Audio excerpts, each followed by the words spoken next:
Berikutnya, materi minggu ke-13 ada etika, sosial, and political issue in e-commerce. Next.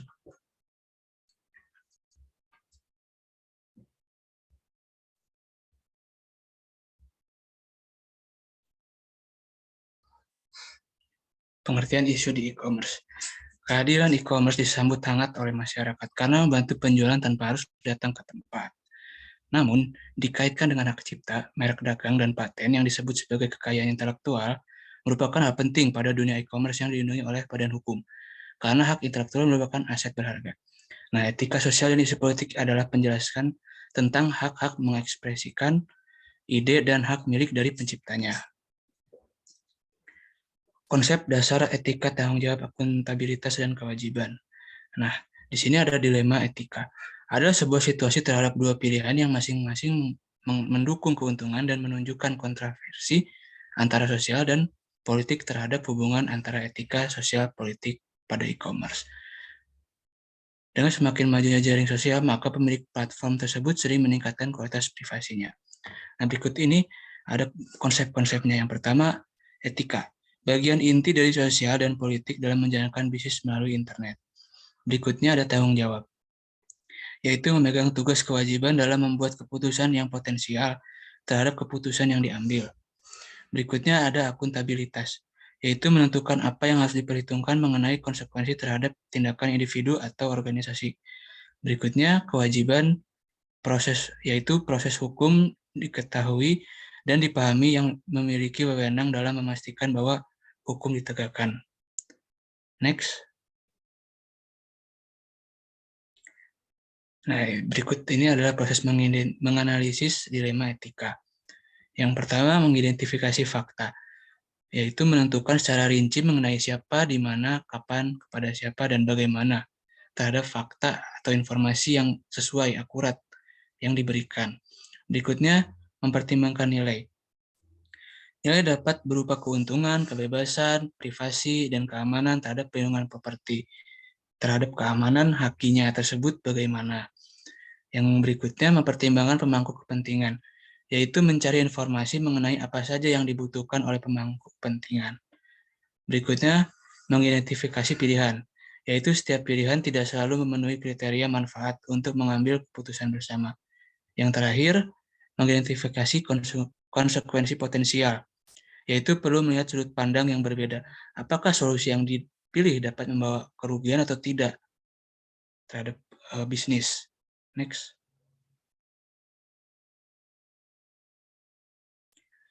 Berikutnya ada privasi dan hak informasi.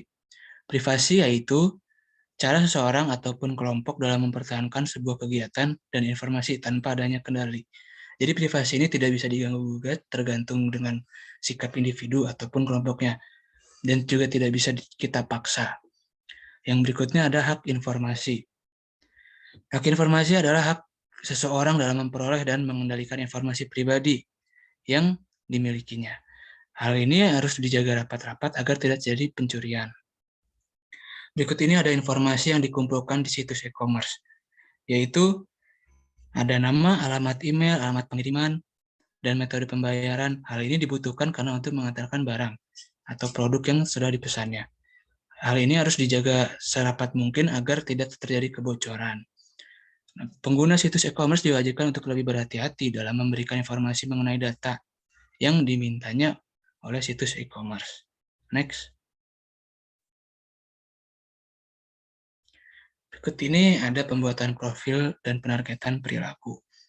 Nah, di sini penggunaan jaringan sosial mempermudah pengguna dalam membagikan konten ataupun berinteraksi secara online. Masalah privasi seluler dan berbasis lokasi.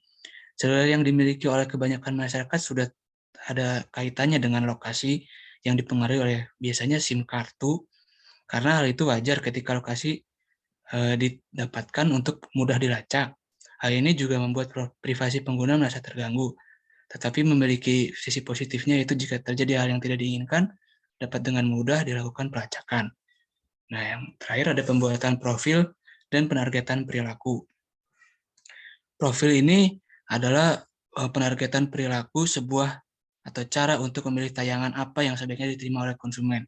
karena pada profil ini tersedia umur beserta gender yang akan disesuaikan dengan iklannya atau target tersebut. Yang berikutnya ada advertising network. Advertising network adalah organisasi yang mengontrol semua kegiatan iklan-iklan secara online yang menghubungkan antara pemasang iklan dengan pemilik website. Yang terakhir ada Google AdWords, yaitu fitur program perikanan yang diberikan oleh platform Google untuk menampilkan iklan berbayar yang disesuaikan dengan kata kunci hasil dari pencarian pada halaman Google. Next. Berikutnya akan disampaikan oleh kawan saya, Aldian. Oke, kita memasuki materi minggu ke-14, yaitu Internet Marketing Teknologi. Boleh di next. Yang pertama kita akan membahas internet marketing teknologi. Nah, internet marketing hampir serupa dengan strategi pemasaran lainnya, yaitu memiliki tujuan untuk membangun hubungan konsumen sehingga perusahaan dapat mencapai penghasilan yang mungkin di atas rata-rata. Namun internet marketing juga sangat berbeda dengan pemasaran biasa karena sifatnya media dan kemampuan sangat berbeda dari apapun yang telah ada dari sebelumnya. Kita melihat dari menurut Loudon dan Trevor pada tahun 2017, internet memiliki 4 dampak yang sangat kuat pada pemasaran. Pertama, internet sebagai media komunikasi telah memperluas cakupan komunikasi pemasaran dalam arti jumlah orang yang dapat mudah dijangkau serta lokasi di mana mereka dapat dijangkau. Kedua, internet telah meningkatkan kekayaan komunikasi pemasaran dengan menggabungkan konteks teks, video, dan audio menjadi pesan yang berlimpah. Ketiga, internet telah sangat memperluas intensitas informasi pasar karena adanya pemasar dan konsumen dengan informasi yang terperinci dan real time. Yang keempat, lingkungan aktif dan terikat yang diciptakan oleh perangkat seluler menghasilkan konsumen yang jauh lebih tersedia untuk menerima pesan pemasaran. Lalu kita ke yang kedua, yaitu web transaction logs. Transaction logs mencatat aktivitas pengguna di situs web dengan dibangun ke dalam perangkat lunak server web. Data transaction logs menjadi lebih bermanfaat ketika dikombinasikan dengan dua data lain yang dihasilkan pengunjung, yaitu registration form dan database keranjang belanja. Pengguna terpikat melalui berbagai cara untuk mengisi registration form, di mana data pribadi terkait tentang nama, alamat, telepon, kode pos, alamat email, dan informasi opsional lainnya tentang minat dan selera akan terkumpul. Saat pengguna melakukan pembelian, mereka juga memasukkan informasi tambahan ke dalam shopping cart database. Shopping cart database itu merekam semua pilihan item, pembelian, dan data pembayaran. Sumber data tambahan potensial lain adalah informasi yang dikirimkan pengguna pada formulir produk, berkontribusi pada percakapan grup, atau mengirim melalui pesan email menggunakan opsi kontak us di sebagian besar situs. Lalu yang ketiga, kita akan membahas tracking file. Nah, tracking file ini terdapat 3 jenis utama dalam tracking file, yaitu cookies, flash cookies, dan web beacon. Kita akan membahas cookies adalah file teks kecil yang ditempatkan situs web pada hard disk komputer. Pengguna setiap kali mereka berkunjung dan selama kunjungan pada saat halaman tertentu dikunjungi, cookies memungkinkan situs web untuk menyimpan data di komputer pengguna dan kemudian mengambilnya kembali. Cookies biasanya menyertakan nama, nomor ID unik untuk setiap pengguna, domain jalur, serta pengaturan keamanan. Lalu ada flash cookies. Flash cookies itu dapat diatur untuk tidak pernah kadaluarsa dan dapat menyimpan sekitar 5 MB informasi dibandingkan dengan 1024 byte yang disimpan oleh cookies biasa. Yang ketiga ada web beacons yang berkombinasi dengan cookies dapat digunakan untuk membuat cross-site profile. Web beacons adalah file grafik kecil, 1 pixel yang tertanam dalam pesan email dan di situs web. Web beacons digunakan untuk secara otomatis mengirimkan informasi tentang pengguna dan halaman yang dilihat ke server pemantauan untuk mengumpulkan perilaku penjelajahan pribadi dan informasi pribadi lainnya. Boleh di next.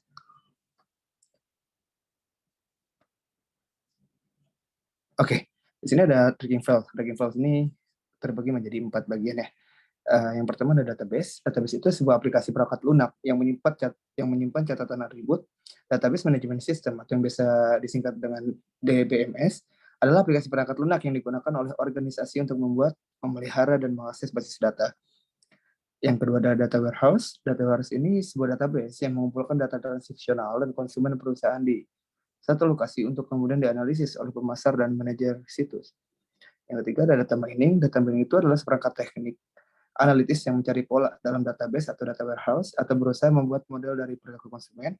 Yang terakhir ada big data. Big data itu sebuah data digital yang menciptakan kumpulan big data seringkali dari sumber yang berbeda dalam rentang petabyte atau exabyte.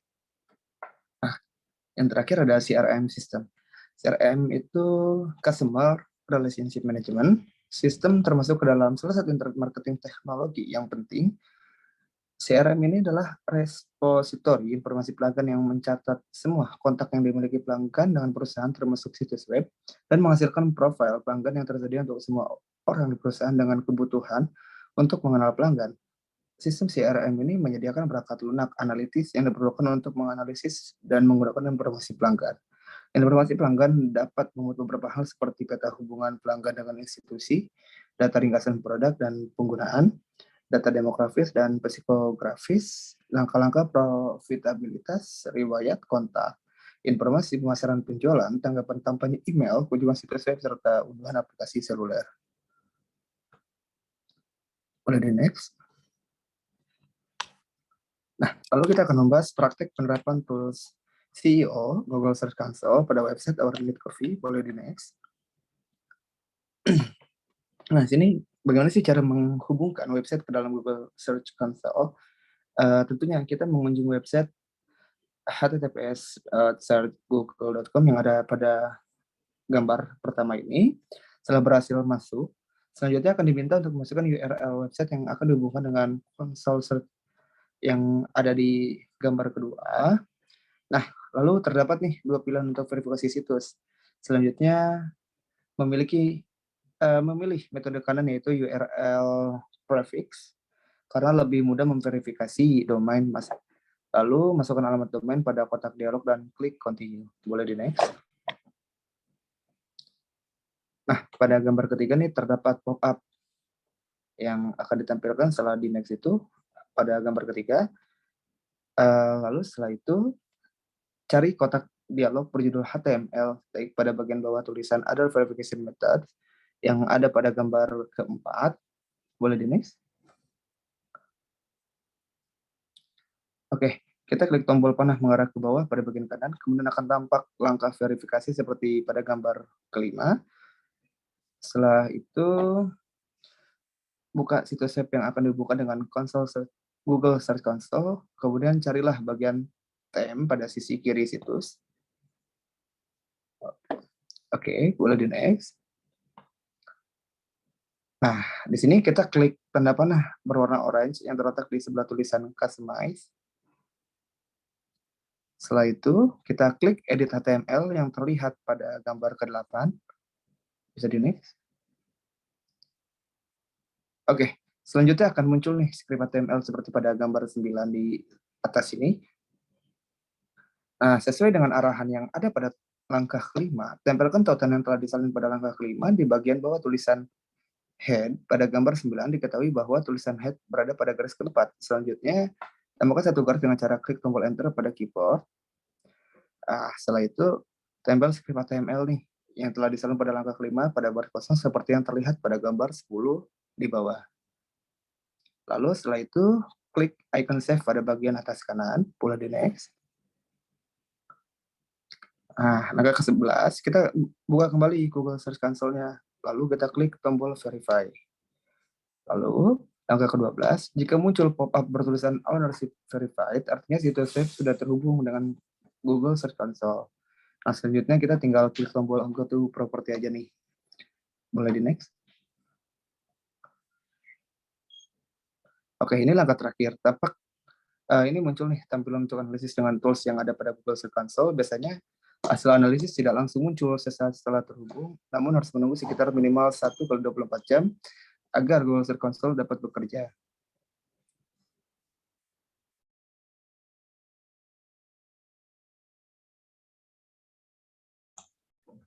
Baik, selanjutnya menambahkan XML sitemap.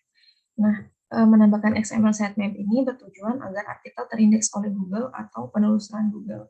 Di sini kita bisa melakukannya dengan cara mengklik peta situs yang ada di gambar nomor 1 ini.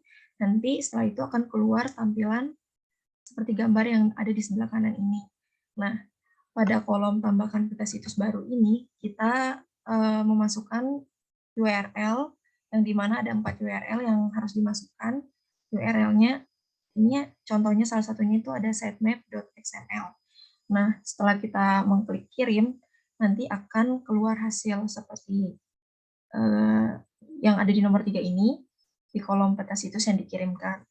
Nah, setelah itu nanti akan keluar status yang dimana apakah link URL itu udah berhasil, udah sukses atau belum. Nah, selanjutnya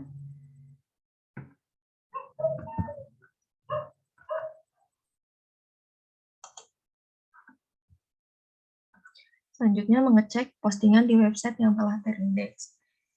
Di gambar yang nomor 1 ini, yaitu blog-our-coffee ini, ada 6 postingan yang telah dipublish.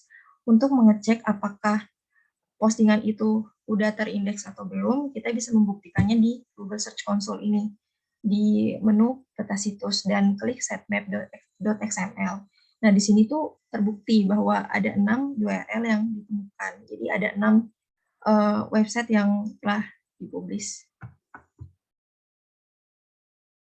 Selanjutnya, mengindeks pengelolaan artikel pada Google Search Console.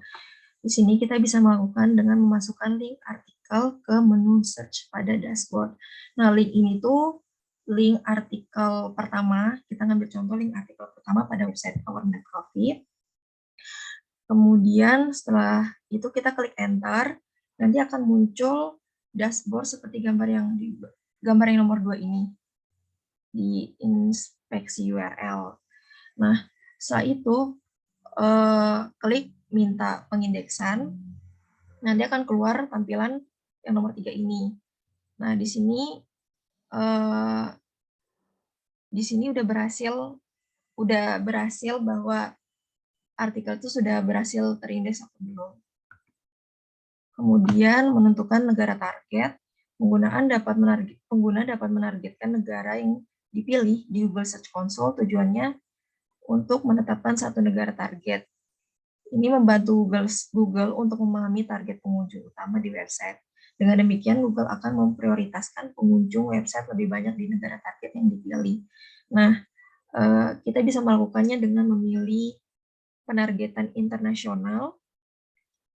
Ini kita klik, kemudian nanti akan muncul tampilan seperti ini, dan klik negara, nanti kita bisa memilih negara apa aja yang mau ditargetkan.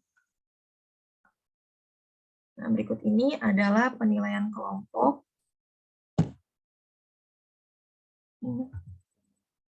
Nah, untuk penilaian kelompok, kami memilih 3 nilai tertinggi, yaitu nilai tertingginya 85 untuk kelompok dengan UMKM Angkringan Tikungan, kemudian Cemilan Bandung Kopo Sayati, dan Sesapi Kait.